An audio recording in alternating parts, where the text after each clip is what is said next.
Take a train from Paris Gare de Lyon to Milan, then a taxi or shuttle to the chateau.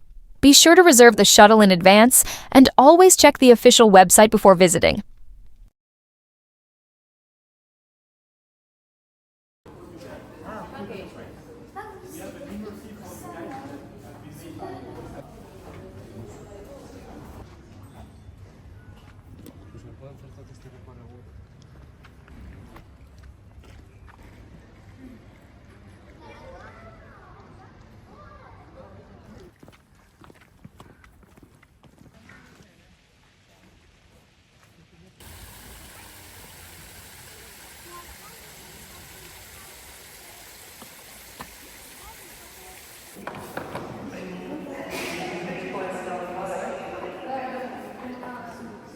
On top here, and that changes automatically when you change the room. That's not in this room we call the vestibule. You have introduction in the first room. After you need to go upstairs on your left.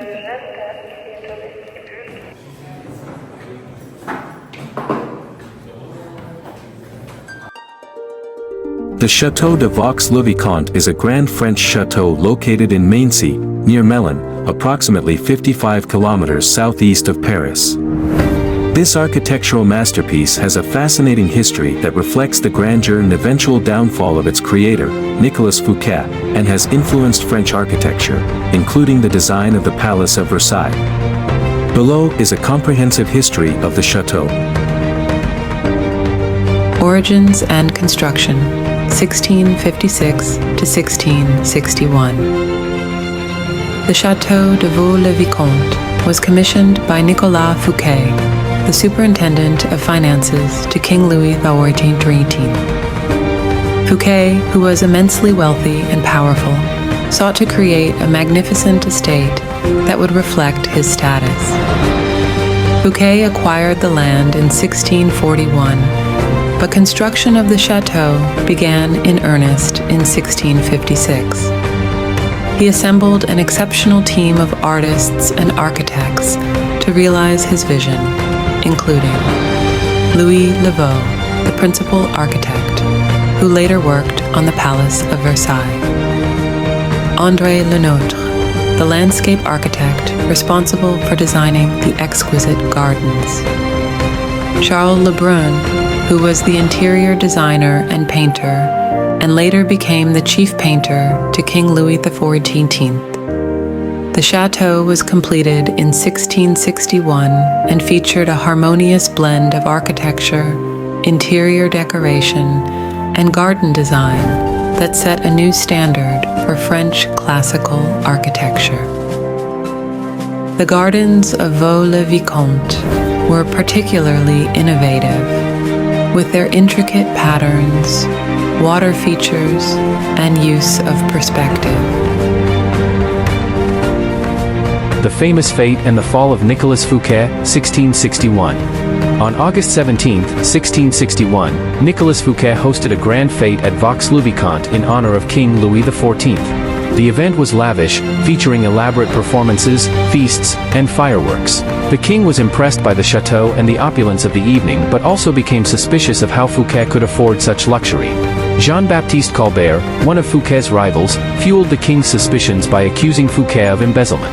Just weeks after the fete, on September 5, 1661, Fouquet was arrested by the famous musketeer d'Artagnan on the king's orders. Fouquet was put on trial, found guilty of misappropriation of funds, and sentenced to life imprisonment. He spent the rest of his life in the fortress of Pignerol, where he died in 1680. After Fouquet, the royal seizure and later owners, 1661 to 1875. After Fouquet's arrest, the Château de Vaux-le-Vicomte was seized by the crown. Many of its furnishings, artworks, and tapestries were transferred to the royal palaces, including the Palace of Versailles, where they influenced the style and design of that great residence. The estate was later returned to Fouquet's wife, Marie-Madeleine de Castille, who managed to retain ownership until her death. The property then passed through various owners, including Marshal de Villars, who acquired the chateau in the 18th century. During the French Revolution, the chateau was looted and fell into a state of neglect. However, it was saved from complete ruin when it was purchased in 1875 by Alfred Sommier, a wealthy industrialist. Sommier undertook extensive restoration work, bringing the chateau back to its former glory. The Sommier family and restoration, 1875, present. Alfred Sommier's descendants have owned and maintained the Château de Vaux-le-Vicomte since the late 19th century. They have been instrumental in preserving and restoring the chateau, gardens, and interior to their historical splendor. The chateau was opened to the public in 1968 by Patrice de Vaugier, a descendant of Alfred Sommier. It has since become one of France's most popular historical sites, attracting visitors from around the world. Architectural and cultural significance, Vaux-le-Vicomte is considered a masterpiece of French Baroque architecture. The chateau's design, particularly the collaboration between Le Vau, Le Nôtre, and Le Brun, influenced the subsequent development of French architecture and landscape design, notably at the Palace of Versailles. The estate's gardens are among the finest examples of the formal French garden, characterized by symmetry, perspective, and grandeur. The chateau and its gardens have been used as a model for many other grand estates in Europe. Vaux-le-Vicomte in modern times. Today, the Château de Vaux-le-Vicomte remains in private hands, owned by the de Vaugier family. It is one of France's most well-preserved and historically significant chateaux. The estate hosts numerous cultural events, including candlelit tours, concerts, and historical reenactments, bringing the history of the chateau to life for contemporary audiences. The chateau has also been featured in various films and television series, further cementing its place as an icon of French heritage.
Thank you for watching. Stay tuned for more.